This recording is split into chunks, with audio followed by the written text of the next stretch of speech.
नमस्कार दोस्तों, आइए सुनते हैं महादेवी वर्मा जी की कहानी वह चीनी भाई। मुझे चीनियों में पहचान कर स्मरण रखने योग्य विभिन्नता कम मिलती है। कुछ समतल मुख एक ही सांचे में ढले से जान पड़ते हैं और उनकी एक रास्ता दूर करने वाली वस्त्र पर पड़ी हुई सिकुड़न जैसी नाक की गठन में भी विशेष अंतर नहीं दिखाई देता।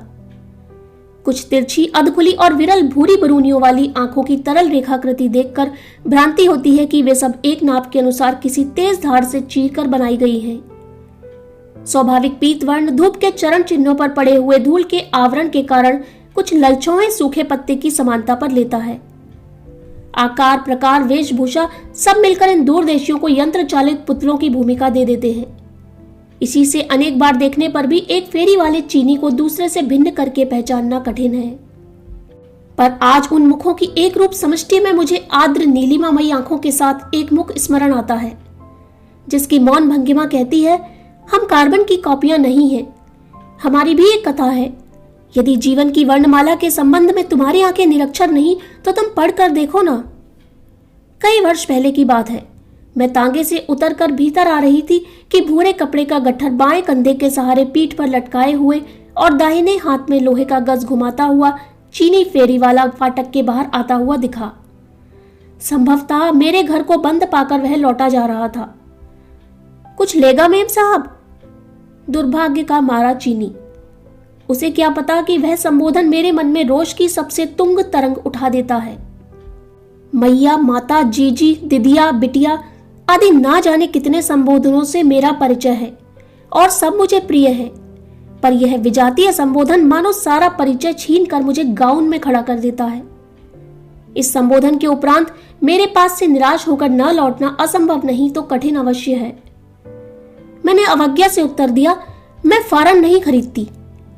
हम क्या फारन है? हम तो चाइना से आता है। कहने वाले के कंठ में सरल विस्मय के साथ उपेक्षा की चोट से उत्पन्न क्षोभ भी था। इस बार रुककर उत्तर देने वाले को ठीक से देखने की इच्छा हुई। धूल से मटमैले सफेद किरमिच के जूते में छोटे पैर छिपाए, पतलून और पाजामे का सम्मिश्रित परिणाम जैसा पाजामा और कुर्ता तथा कोट की एकता के आधार पर सिला कोट पहने, उधड़े हुए किनारों से पुरानेपन की घोषणा करते हुए हैट से आधा माथा ढके दाढ़ी मूछ विहीन दुबली नाटी जो मूर्ति खड़ी थी, वह तो शाश्वत चीनी है। उसे सबसे अलग करके देखने का प्रश्न जीवन में पहली बार उठा। मेरी उपेक्षा से उस विदेशी को चोट पहुंची, यह सोचकर मैंने अपनी नहीं को और अधिक कोमल बनाने का प्रयास किया। मुझे कुछ नहीं चाहिए भाई। चीनी भी विचित्र निकला। हमको भाई बोला है, तुम जरूर लेगा, जरूर लेगा। हाँ, होम करते हाथ जला वाली कहावत हो गई। विवश होकर कहना पड़ा, देखूं तुम्हारे पास है क्या? चीनी बरामदे में कपड़े का गट्ठा उतारता हुआ कह चला, बहुत अच्छा सिल्क आता है सिस्टर, चाइना सिल्क क्रेप। बहुत कहने सुनने के उपरांत 2 मेजपोश खरीदना आवश्यक हो गया। सोचा चलो छुट्टी हुई। इतनी कम बिक्री होने के कारण चीनी अब कभी इस ओर आने की भूल न करेगा। पर कोई 15 दिन बाद वह बरामदे में अपनी गठरी पर बैठकर गज को फर्श पर बजा बजा कर गुनगुनाता हुआ मिला। मैंने उसे कुछ बोलने का अवसर न देकर व्यस्त भाव से कहा, अब तो मैं कुछ ना लूंगी, समझे? चीनी खड़ा होकर जेब से कुछ निकालता हुआ प्रफुल्ल मुद्रा से बोला, सिस्टर आपका वास्ते ही लाता है, बहुत बेस्ट, सब सेल हो गया। हम इसको पॉकेट में छिपा के लाता है। देखा कुछ रुमाल थे, ऊदी रंग के डोरे भरे हुए, किनारों का हर घुमाव और कोनों में उसी रंग से बने नन्हे फूलों की प्रत्येक पंखुड़ी चीनी नारी की कोमल उंगलियों की कलात्मकता ही नहीं व्यक्त कर रही थी, जीवन के अभाव की करुण कहानी भी कह रही थी। मेरे मुख के निषेधात्मक भाव को लक्ष्य कर अपनी नीली रेखाकृत आंखों को जल्दी जल्दी बंद करते और खोलते हुए वह एक सांस में सिस्टर का वास्ते लाता है, सिस्टर का वास्ते लाता है दोहराने लगा। मन में सोचा, अच्छा भाई मिला है। बचपन में मुझे लोग चीनी कहकर चिढ़ाया करते थे। संदेह होने लगा उस चिढ़ाने में कोई तत्व भी रहा होगा, अन्यथा आज एक सचमुच का चीनी सारे इलाहाबाद को छोड़कर मुझसे बहन का संबंध क्यों जोड़ने आता। पर उस दिन से चीनी को मेरे यहां जब तब आने का विशेष अधिकार प्राप्त हो गया है। चीन का साधारण श्रेणी का व्यक्ति भी कला के संबंध में विशेष अभिरुचि रखता है। इसका पता भी उसी चीनी की परिष्कृत रुचि में मिला। नीली दीवार पर किस रंग के चित्र सुंदर जान पड़ते हैं, हरे कुशन पर किस प्रकार के पक्षी अच्छे लगते हैं, सफेद पर्दे के कोने में किस बनावट के फूल पत्ते खिलेंगे आदि के विषय में चीनी उतनी ही जानकारी रखता था जितनी किसी अच्छे कलाकार से मिलेगी। रंग से उसका अति परिचय यह विश्वास उत्पन्न कर देता था कि वह आंखों पर पट्टी बांध देने पर भी केवल स्पर्श से रंग पहचान लेगा। चीन के वस्त्र, चीन के चित्र आदि की रंगमयता देखकर यह भ्रम होने लगता है कि वहां की मिट्टी का हर कण भी इन्हीं रंगों से रंगा हुआ ना हो। चीन देखने की इच्छा प्रकट करते ही सिस्टर का वास्ते हम चलेगा कहते कहते चीनी की आंखों की नीली रेखा प्रसन्नता से उजली हो उठती थी। अपनी कथा सुनाने के लिए वह विशेष उत्सुक रहा करता था, पर कहने सुनने वाले की बीच की खाई बहुत गहरी थी। उसे चीनी और बर्मी भाषाएं आती थीं, जिनके संबंध में अपनी सारी विद्या बुद्धि के साथ में आंख के अंधे नाम नैनसुख की कहावत चरितार्थ करती थी। अंग्रेजी की क्रियाहीन संज्ञाओं और हिंदुस्तानी की संज्ञाहीन क्रियाओं के सम्मिश्रण से जो विचित्र भाषा बनती थी, उसमें कथा का सारा मर्म बंध नहीं पाता था। पर जो कथाएं हृदय का बांध तोड़कर दूसरों को अपना परिचय देने के लिए बह निकलती हैं, प्रायः करुण होती हैं, और करुणा की भाषा शब्दहीन रहकर भी बोलने में समर्थ है। चीनी फेरे वाली की कथा भी इसका उपवाद नहीं। जब उनके माता पिता ने माडले आकर चाय की छोटी दुकान खोली, तब उसका जन्म नहीं हुआ था। उसे जन्म देकर और 7 वर्ष की बहन के संरक्षण में छोड़कर जो परलोक से धारी, उस अनदेखी मां के प्रति चीनी की श्रद्धा अटूट थी। संभवतः मां ही ऐसी प्राणी है जिसे कभी न देख पाने पर भी मनुष्य ऐसे स्मरण करता है जैसे उसके संबंध में जानना बाकी नहीं। यह स्वाभाविक भी है। मनुष्य को संसार में बांधने वाला विधाता माता ही है। इसी ने उसे न मानकर संसार को न मानना सहज है, पर संसार को मानकर उसे मानना असंभव ही रहता है। पिता ने जब दूसरी बर्मी चीनी स्त्री को गृहिणी पद पर अभिषिक्त किया, तब उन मात्र हीनों की यात्रा की कठोर कहानी आरंभ हुई। दुर्भाग्य इतने से ही संतुष्ट नहीं हो सका, क्योंकि उसके 5वें वर्ष में पैर रखते रखते एक दुर्घटना में पिता ने भी प्राण खोए। अब अबोध बालकों के समान उसने सहज ही अपनी परिस्थितियों से समझौता कर लिया, पर बहन और विमाता में किसी प्रस्ताव को लेकर जो वैमनस्य बढ़ रहा था, वह इस समझौते को उत्तरातर विषाक्त बनाने लगा। किशोरी बालिका की अवज्ञा का बदला उसको नहीं, उसके अबोध भाई को कष्ट देकर भी चुकाया जाता था। अनेक बार उसने ठिठुरती हुई बहन की कंपित उंगलियों में अपना हाथ रख उसके मलिन वस्त्रों में अपने आंसुओं से धुला मुख किया और उसी की छोटी सी गोद में सिमट कर भूख भुलाई थी। कितनी ही बार सवेरे आंखें मूंद कर बंद द्वार के बाहर दीवार से टिकी हुई बहन को ओस से गीले बालों में अपनी ठिठुरती हुई उंगलियों को गर्म करने का व्यर्थ प्रयास करते हुए उसने पिता के पास जाने का रास्ता पूछा था। उत्तर में बहन के फीके गाल पर चुपचाप ढुलक आने वाले आंसू की बड़ी बूंद देखकर वह घबरा कर बोल उठता था, उसे कहवा नहीं चाहिए, वह तो पिता को देखना भर चाहता है। कई बार पड़ोसियों के यहाँ रकाबियां धोकर और काम के बदले भात मांगकर बहन ने भाई को खिलाया था।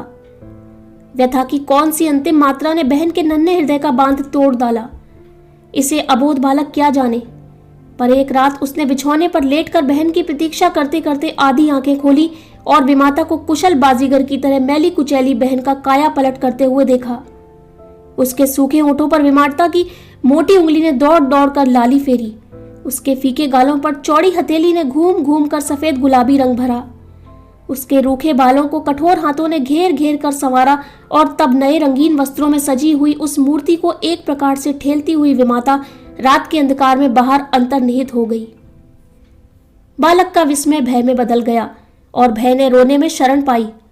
कब वह रोते रोते सो गया इसका पता नहीं, पर जब वह किसी के स्पर्श से जागा तो बहन उस गठरी बने हुए भाई के मस्तक पर मुख रखकर सिसकियां रोक रही थी।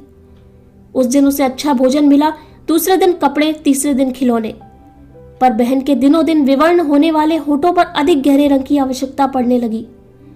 उसके उत्तरोत्तर फीके पड़ने वाले गालों पर देर रात तक पाउडर मला जाने लगा। बहन के छीजते शरीर और घटती शक्ति का अनुभव बालक करता था, पर वह किससे कहे, क्या करे, यह उसकी समझ के बाहर की बात थी। बार बार सोचता था पिता का पता मिल जाता तो सब ठीक हो जाता। उसके स्मृति पट पर मां की कोई रेखा नहीं, परंतु पिता का जो अस्पष्ट चित्र अंकित था, उनके स्नेहशील होने में संदेह नहीं रह जाता।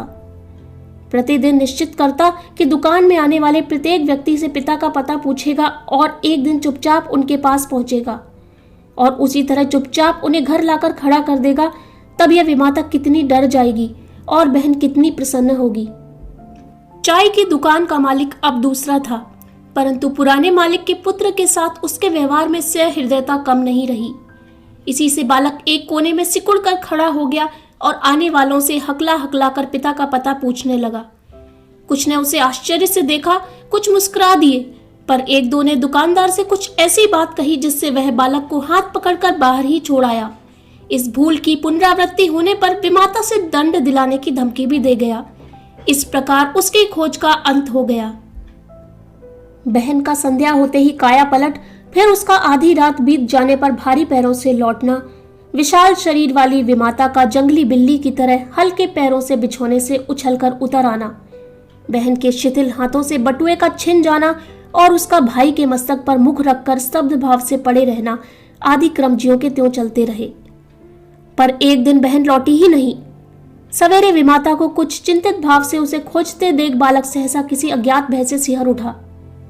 बहन, उसकी एकमात्र आधार बहन, पिता का पता न पा सका और अब बहन भी खो गई। जैसा था वैसा ही बहन को खोजने के लिए गली गली में मारा मारा फिरने लगा। रात में वह जिस रूप में परिवर्तित हो जाती, उसमें दिन को उसे पहचान सकना कठिन था। इससे वह जिसे अच्छे कपड़े पहने हुए जाती देखता, उसके पास पहुंचने के लिए सड़क के एक ओर से दूसरी ओर दौड़ पड़ता। कभी किसी से टकराकर गिरते गिरते बचता, कभी किसी से गाली खाता, कभी कोई दया से प्रश्न कर बैठता, क्या इतना जरा सा लड़का भी पागल हो गया है। इसी प्रकार भटकता हुआ वह गिरहकटों के गिरोह के हाथ लगा और तब उसकी शिक्षा आरंभ हुई। जैसे लोग कुत्ते को दो पैरों से बैठना, गर्दन ऊंची कर खड़ा होना, मुंह पर पंजे रखकर सलाम करना आदि करतब सिखाते हैं, उसी तरह वे सब उसे तंबाकू के धुएं और दुर्गंध मांस से भरे और फटे चीथड़े, टूटे बर्तन और मैले शरीर से बसे हुए कमरे में बंद कर कुछ विशेष संकेतों और हंसने रोने के अभिनय में पारंगत बनाने लगे। कुत्ते के पिल्ले के समान ही वह घुटनों के बल खड़ा रहता और हंसने रोने की विविध मुद्राओं का अभ्यास करता। हंसी का स्रोत इस प्रकार सूख चुका था कि अभिनय में भी वह बार बार भूल करता और मार खाता, पर क्रंदन उसके भीतर इतना अधिक उमड़ा रहता था कि जरा मुंह के बनाते ही दोनों आंखों से दो गोल गोल बूंदें नाक के दोनों ओर निकल आती और पतली समानांतर रेखा बनाती और मुंह के दोनों सिरों को छूती हुई ठुड्डी के नीचे तक चली जाती।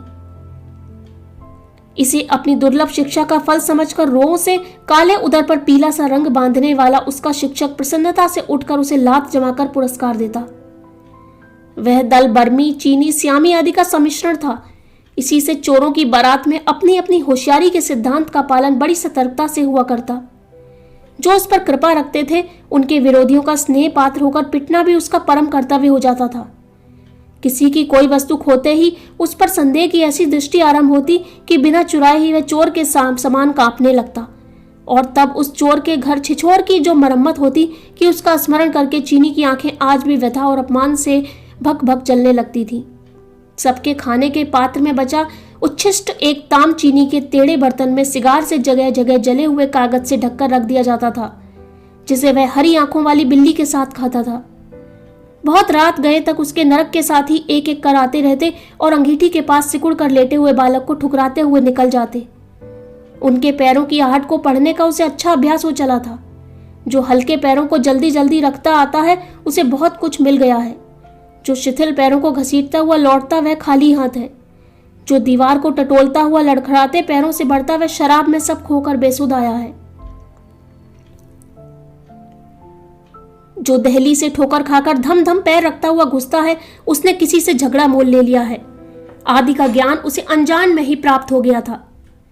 यदि दीक्षांत संस्कार के उपरांत विद्या के उपयोग का श्री गणेश होते ही उसकी भेंट पिता के परिचित एक चीनी व्यापारी से नहीं हो जाती, तो इस साधना से प्राप्त विद्वत्ता का अंत क्या होता, यह बताना कठिन है।